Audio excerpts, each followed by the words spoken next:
जय श्री महाकाल। दोस्तों बाबा बोले team Haridwar Mahakumbh video series में जो वीडियो लेकर आने वाली है वो एक ऐसे साधु का है जिनका आश्रम वृंदावन में है और साथ ही वे जुना अखाड़े के सचिव पद पर आसीन है, जिन्होंने हमें 4 आश्रम, 4 कर्म और 3 ऋणों के बारे में विस्तार से बताया, इसलिए वीडियो को अंत तक जरूर देखिएगा।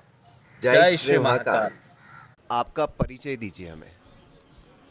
मैं श्री पंचदर्शन जूना अखाड़े से सचिव हूँ और मेरा नाम श्री महंत पद्मानंद सरस्वती है और मेरा आश्रम बरसाने में है, छाता बरसाना रोड पर, जो कि हनुमान जी का मंदिर है और नागा संन्यास आश्रम के नाम से जानते हैं उस क्षेत्र में। ये मेरा आश्रम का परिचय है और अखाड़े का भी परिचय दिया है।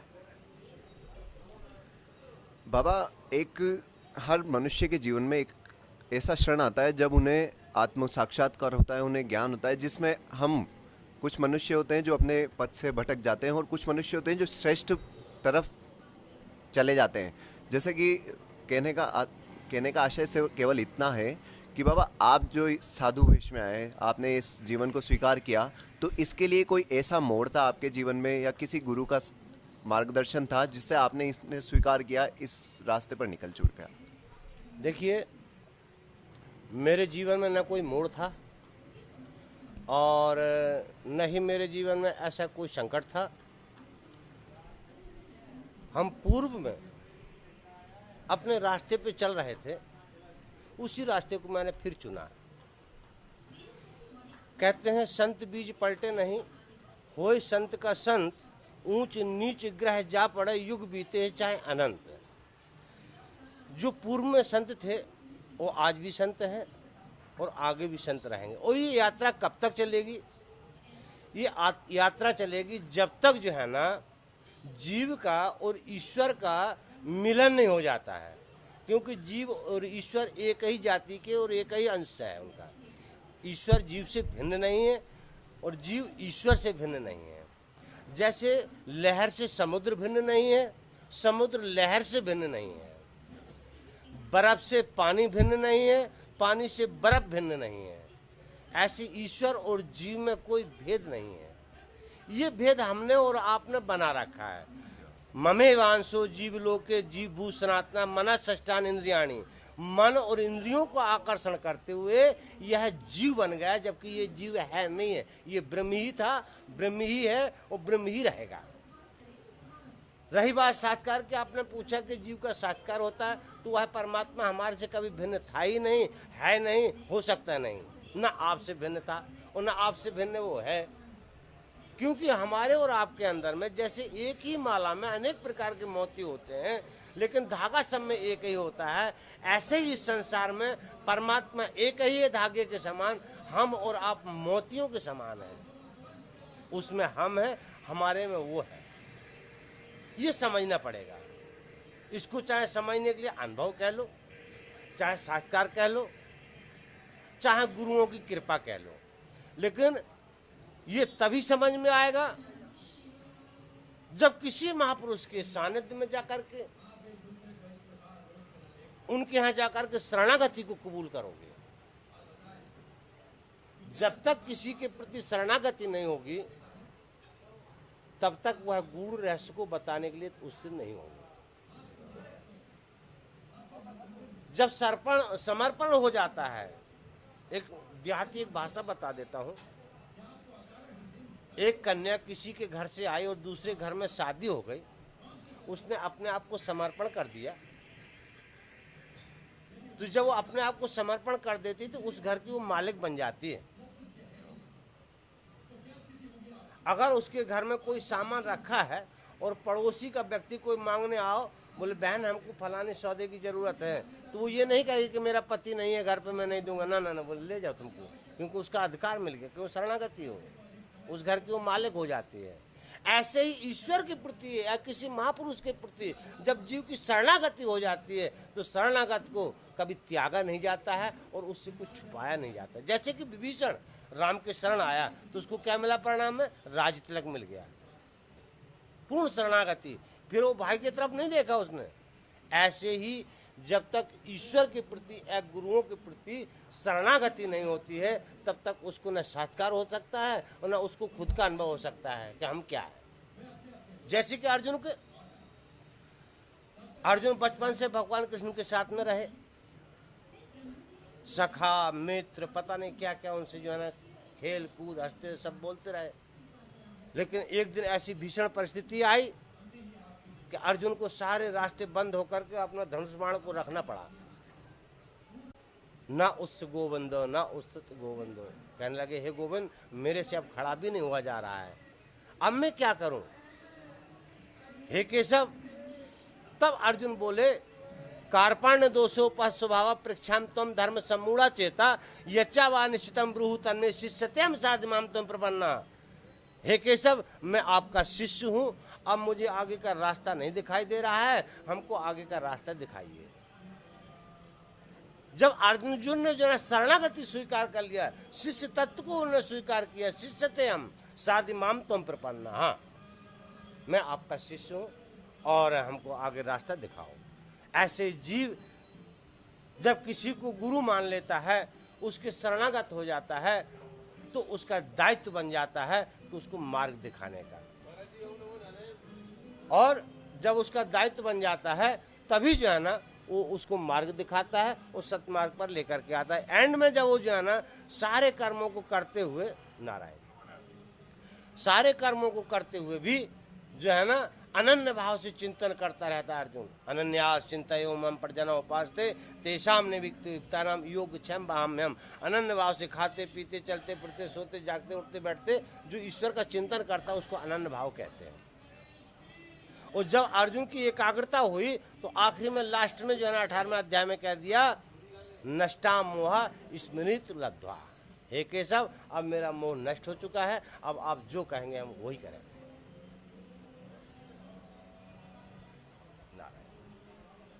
बाबा आपने गुरु के बारे में बताया, तो मैं आपसे एक प्रश्न पूछना चाहता हूँ कि जितनी शिष्य को गुरु की चाहत होती है, क्या गुरु को भी उतनी ही चाहत होती है शिष्य की? क्या गुरु भी चाहते हैं उनके शिष्य को? क्योंकि आपने बताया कि महाभारत में तो श्री कृष्ण जी के पास जब 2 उदाहरण थे, उनके पास 2 ऑप्शन थे कि एक तो अर्जुन की सहायता, एक दुर्योधन की सहायता। पर उन्होंने किस भाव से अर्जुन को चुना? क्योंकि दुर्योधन भी उनके बड़े भाई के शिष्य थे, तो उनका भी एक रिलेशन था, अच्छा रिलेशन था। तो उन्होंने जो चुना अर्जुन को, तो उनका भाव देख के चुना या किस भाव से चुना? देखिए अर्जुन ने कोई चुनाव नहीं किया है ना। दुर्योधन और अर्जुन दोनों भगवान केशव के जो है ना सहायता मांगने के लिए गए थे, लेकिन अर्जुन ने जाकर के पैरों की तरफ में जाकर के बैठ गए थे। और दुर्योधन अहंकारी था, वो सर की तरफ में खड़ा हो गया था। यद्यपि दुर्योधन सबसे पहले पहुंचा था, लेकिन वो सर की तरफ खड़ा हुआ था। और अर्जुन पैरों की तरफ। अपने से श्रेष्ठ पुरुषों के पास में कभी भी जाना है तो उनके चरणों में बैठ कर के जो आपको प्राप्त हो जाएगा वो सब कुछ प्राप्त हो जाएगा। कैसे? एक उदाहरण है, ये गिलास है, इसमें दूध है और एक गिलास खाली है। खाली गिलास और इसको दोनों को बराबर रखे रहोगे तो दूध इसमें जाएगा नहीं। जब तक खाली गिलास नीचे नहीं होगा, भरा गिलास ऊपर नहीं होगा, तब तक उसमें दूध जाएगा नहीं। ऐसे हम किसी के पास अगर कुछ लेने के लिए आए तो उनके सानिध्य में नीचे बैठ कर के हमको प्राप्त हो सकता है। और अहंकार के कारण से अगर तो दुर्योधन के जैसे सराहने की तरफ बैठे रहोगे तो खाली उनके कांच ही हाथ लगेगा, कंचन नहीं।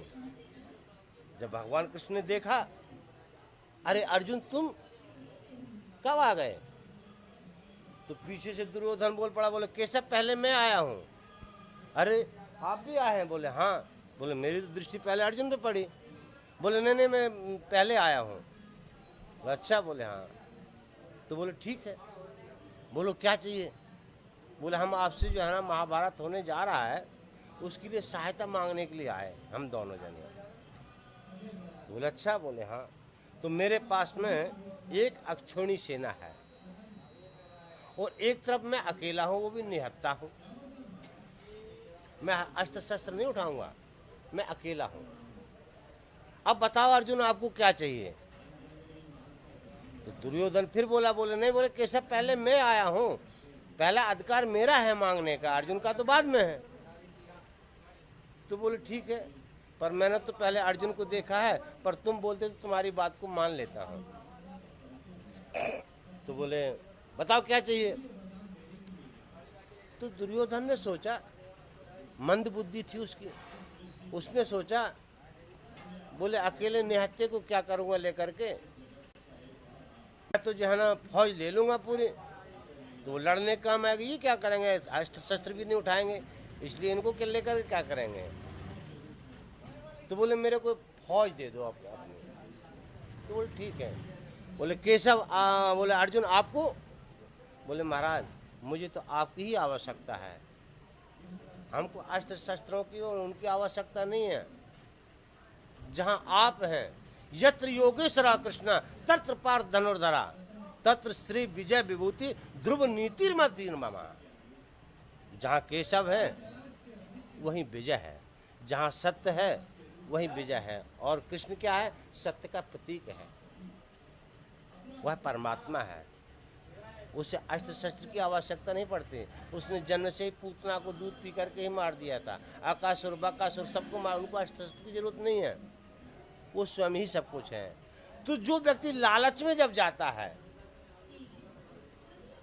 तो वो फंस जाता है, और जब निस्वार्थ होकर के एक कृष्ण के शरण हो जाता है, एक कृष्ण को ही अपना मान लेता है, मेरा तो गिरधर गोपाल दूसरा न कोई है, मीरा ने भी कह दिया, मेरा तो गिरधर गोपाल दूसरा न कोई है, बस उसी की भगवान रक्षा करते हैं और वही सब कुछ है। इस प्रकार की शरणागति जब हो जाती है तो सब कुछ प्राप्त हो जाता है। ऐसे ही तीर्थ में महाकुंभ चल रहा है इस समय हरिद्वार में, लेकिन हमको लगता है कि जैसे महाकुंभ हुआ करते थे वैसी परिस्थिति नहीं है। ये तो ईश्वर की ही लीला है कि हमारा भारत क्या अन्य देश भी कोरोना की चपेट में है। ये ईश्वर की ही कुछ लीला हो सकती है, हम ये भी नहीं कह सकते हैं, क्योंकि उसके बगैर तो कोई पत्ता भी नहीं हिलता है, ये सब उसी की लीला है। लेकिन फिर भी संत जो है ना अपने मार्ग को दर्शाने के लिए अपने समूह के मार्ग में बैठे हैं और दर्शन भी दे रहे हैं और मार्ग भी दिखा रहे हैं। लेकिन दुर्भाग्य ये है कि बॉर्डरों पे गाड़ियां रोक दी जा रही हैं जो कि जनता ना आ सके और यहाँ भीड़ ना हो सके। हम परिस्थिति को देख करके हम उसका विरोध भी नहीं कर सकते कि उनका काम जायज़ है। अधिक भीड़ भी होना नुकसानकारक हो सकती है हमारे को, इसलिए हम इस चैनल के माध्यम से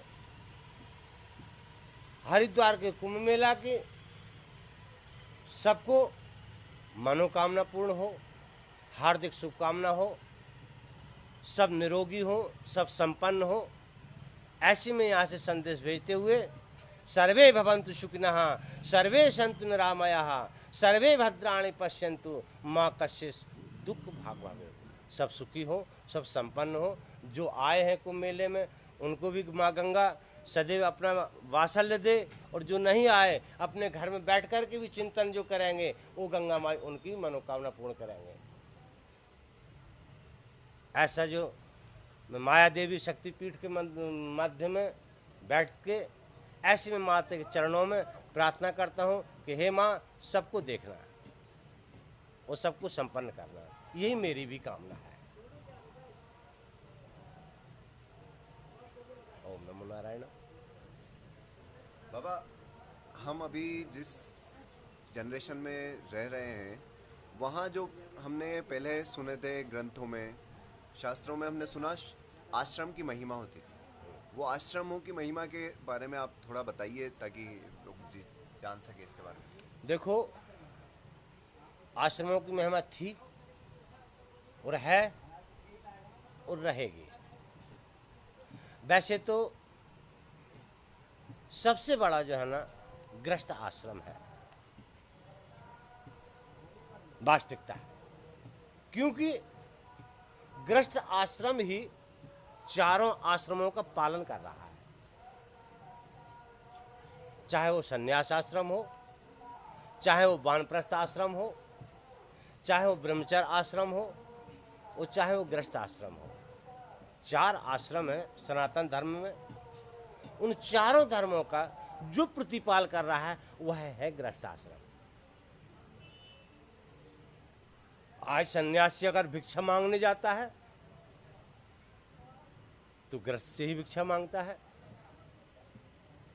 और यदि विद्यार्थी पढ़ रहा है तो उसके माँ बाप गृहस्थ मार्ग में है तो बच्चा गृहस्थ मार्ग में अपने माँ बाप से ही शिक्षा के लिए जो है ना पैसा पाने, जो भी फीस वगैरह देने के लिए वो भी गृहस्थी पालन कर रहा है। और यदि कोई वानप्रस्थ है जो गृहस्थ आश्रम से निर्वृत्त होकर के किसी आश्रम में जा करके या एकांत में कुटिया बना करके रहने लगा या कहीं आश्रम में रहने लगा, तो भी उसका लड़का जो है ना गृहस्थ आश्रम में वही उसका वहम करता है। तो इस प्रकार से 4 आश्रम है। 4 आश्रमों में सबसे श्रेष्ठ आश्रम जो है ना गृहस्थ आश्रम ही है, जिसको जो है ना राजा जनक ने उज्जवल किया, क्योंकि राजा जनक सर्वश्रेष्ठ और विदेह ज्ञानी गुणवान गृहस्थ में रह करके उन्होंने सब कुछ प्राप्त किया है और विदेह कहलाए गए। इस प्रकार से गृहस्थ आश्रम चारों आश्रमों का वहम करता है। वैसे तो देखा जाए तो पहले आता है ब्रह्मचर्य आश्रम। ब्रह्मचर्य आश्रम का वहम करता तो गृहस्थ ही है, गृहस्थ आश्रम ही, लेकिन वो गृहस्थ आश्रम में से क्या करता है लेकर के, जैसे मान के लोग फीस लेता है तो अपने जीवन में वह ऊर्जा को प्राप्त करता है, विद्या को अर्जित करता है। ब्रह्मचर्य आश्रम में वह पढ़ लिख करके अपने आप को लायक बनाता है, अपनी ऊर्जा को प्राप्त करता है, अपने बल बुद्धि को प्राप्त करता है, विवेक को प्राप्त करता है। अध्ययन करके किसी प्रकार से वो अपने आप को लायक बन करके या तो सर्विस लायक या खेती लायक XYZ जैसी जिसकी प्रवृत्तियाँ होती है उस प्रवृत्ति के अनुकूल वो अपने आप को लायक होता है। 25 साल तक वो अपने आप को लायक बन जाता है। जब समाज देखता है कि ये अब लायक हो चुका है, ये अपना प्रतिपाल भी कर सकता है और दूसरों का भी प्रतिपाल कर सकता है, ऐसा जब समाज में देखा जाता है तब उसकी शादी करके गृहस्थ आश्रम में डाल देते हैं। तब उसका जो है ना ब्रह्मचर्य आश्रम खत्म होकर के एक ही प्राणी चारों आश्रमों से गुजरता है, तब उसको जो है ना गृहस्थ आश्रम में डाल देते, शादी कर देता है समाज। फिर वो अपने बच्चों को पालता है, अपने कर्मों में लगा रहता है, उपार्जन करता है, खेती नौकरी आदि जो भी जैसे जिसका जो उपार्जन है वो करके अपने गृहस्थ आश्रम को व्यतीत करता है। फिर बच्चों को पढ़ाता है, बच्चों को जैसे हमको हमारे पिता ने पढ़ाया ऐसे वो अपने जो है ना बच्चों को पढ़ाने का परंपरा को निभाता है। जब बालक को जो है ना वो पढ़ा करके उसकी शादी कर देते हैं तब जाकर के वो अपने पिता के ऋण से मुक्त हो जाता है। जब तक बालक को वो शादी करके बराबर का नहीं कर देते तब तक पिता के ऋण से मुक्त नहीं होता है। ऋण मनुष्य के पास में जन्म से 3 होते हैं, एक गुरु ऋण होता है, एक पितृ ऋण होता है, एक ऋषि ऋण होता है। ऋषियों का ऋण दान पुण्य से चुकता है, गुरु का ऋण विद्या से चुकता है कि जो तुमने गुरुओं से विद्या को प्राप्त किया उसको दूसरों को बांटो। जो तुमने गुरु लोगों से ज्ञान की प्राप्ति किया है उस ज्ञान को दूसरों में बांटो, ये गुरु का ऋण चुकता हो जाता है। और पिता का ऋण जब अपने पुत्र को बराबर करके उसकी शादी कर दे तो पिता का ऋण उससे मुक्त हो जाता है। तब वो गृहस्थ आश्रम में जाकर के अपने को व्यतीत करता है। 50 के बाद में वो गृहस्थ आश्रम से धीरे धीरे धीरे निवृत्त हो जाता है और 60 साल पे उसको गृहस्थ आश्रम से निवृत्त ही हो जाता है। फिर वो वानप्रस्थ आश्रम कहलाता है। कहीं भी अगर सरकारी नौकरी भी लग रही है और 60 साल में वो आपको निकाल देते हैं, कह देते हैं अब आपको बैठे बैठे पेंशन मिलेगी, आपको काम करने की आवश्यकता नहीं है। ये गवर्नमेंट के यहाँ भी ये रूल है कि जब 60 साल के आप हो जाते हैं, वानप्रस्थ में जब आप प्रवेश कर जाते हैं तो उस समय गवर्नमेंट भी आपसे काम नहीं लेती है, बैठे बैठे आपको देती है। ऐसे ही जब गृहस्थ आश्रम से जब निवृत्त हो जाता है तब वो वानप्रस्थ में प्रवेश करता है। वानप्रस्थ में जो है ना सब पति पत्नी सहित दोनों संयम नियम, ईश्वर का चिंतन, कहीं कथा वार्ता, ऋषियों के आश्रम में सेवा करना और अध्ययन करना और जहाँ कथा वार्ता हो रही, जहाँ ऋषियों की चिंतन हो रहा है, जहाँ तत्ववेचन का ज्ञान हो रहा है, जहाँ अच्छे वेदांत चल रहा है, वहाँ जा कर के वो अपनी स्मृति को फिर जो है ना प्राप्त करते हैं कि मैंने संसार में सब कुछ देख लिया, अब हमको अगले का रास्ता देखना है। जब ऐसे करते करते करते करते 25 साल उनको जब हो जाता है संतों के सानिध्य में, तब एक उनका विवेक जागृत हो जाता है। जब विवेक जागृत हो जाता है तब उनको पता लगता है कि मैं एक ही था और एक ही हूँ। दोस्तों, उम्मीद करता हूँ कि ये वीडियो आप लोगों को पसंद आई होगी। वीडियो अधिक लंबी होने के कारण हमने इसे 2 भागों में बनाया है। पहला भाग आप देख चुके हैं और हम जल्द ही दूसरा भाग भी आप लोगों के लिए लेकर आ रहे हैं। इसलिए इस वीडियो को अपने परिवार वालों के साथ में जरूर शेयर कीजिएगा और चैनल को सब्सक्राइब करके जरूर जाइएगा। जय श्री महाकाल।